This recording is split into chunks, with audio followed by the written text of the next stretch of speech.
Hi, this is Jeff Lockridge, Vanderbilt beat writer for the Tennessean. Alongside me is columnist David Clymer. And thanks for dressing up today, I Jeff. feel a little underdressed. What have you done to me? Um, Still talking about the ongoing Vanderbilt rape case. We do know the arraignment coming up August 21st now for the four players that have been accused of aggravated rape of an unconscious female student. David, this is a distraction that we can expect to hang around the program for quite a while. I've been out of practice since Friday a couple of times, was out there this morning. You don't sense that the players are thinking about it, talking about it during practice, those 2 hours that they're on the field every day. I can't imagine that the conversation doesn't come up between practices and isn't somewhat of a dark cloud hanging over this program. But give me your thoughts on how big Yeah, of a deal this is. and I wrote about this on Sunday in the Tennessean. Sure, during practice, it's totally dismissed, and good coaching staff is going to make sure that happens. Team meetings are going to go on as scheduled. Game preparation for a really big season opener certainly is going to go on. But we can't really ignore what goes on outside those 4 hours, maybe 2 hour Sure. practices, 2 hours of meetings. These are guys that the four players that have been dismissed were teammates. They have friends on the team. Your thoughts go to your friends, and especially when your friends are in trouble. And I think it's natural that that's going to compromise some things. We can talk in a minute about how long this might drag on, but right now, because you're hands on out there, Jeff, uh, it seems to me you have the kind of coaching staff that really can, as much as possible in these situations, steer it as tightly toward football as possible and maybe keep these distractions while not creeping in a bit, maybe at as much a distance as possible. Yeah, I think you have seen that to this point, David.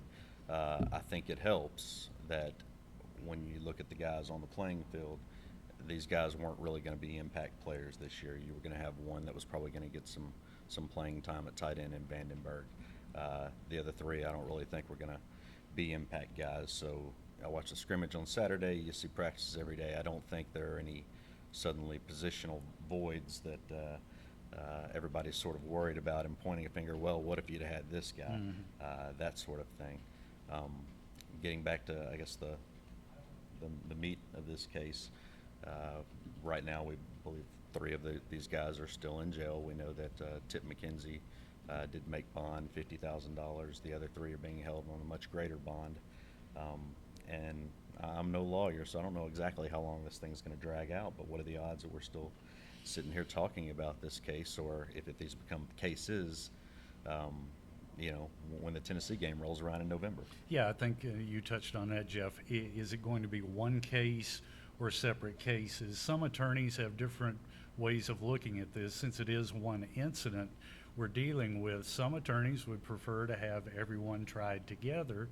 Most attorneys I talk to prefer to run their own show, Sure. essentially, which means you can drag one case can end relatively quickly. You mentioned McKenzie. That certainly is a different situation, or it seems to be, because of the less amount of bond Correct. that he had to secure. So it could be a situation where that's handled earlier than the others. We don't know that. We're speculating here, and we acknowledge that.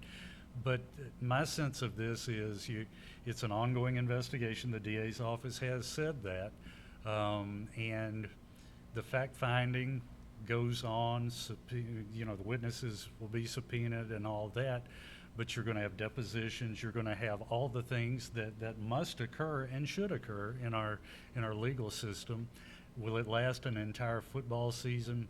I don't have a crystal ball. I think it is a possibility because, again, we have multiple people involved. If we're still talking about the week of the Tennessee Vanderbilt game or Vanderbilt Wake Forest game, it's going to be a very long season, and it's going to be, frankly, a dark cloud hanging over a team for that time. It will be, and that's where it's going to get really interesting if you start dealing with an Austin Carter Samuels, a starting quarterback, getting subpoenaed to come in and testify on a game week. Yeah. Or if this ongoing investigation somehow leads to other players that are on the team right now and would see playing time this year. That's when this thing can go from a mild distraction to blowing up a season potentially. Yeah, So, we don't we're really still, even as a media, we're still in the fact-finding Absolutely. phase too. So it's an ongoing process, as they say. For Jeff Lockridge, I'm David Clymer from the Tennessean.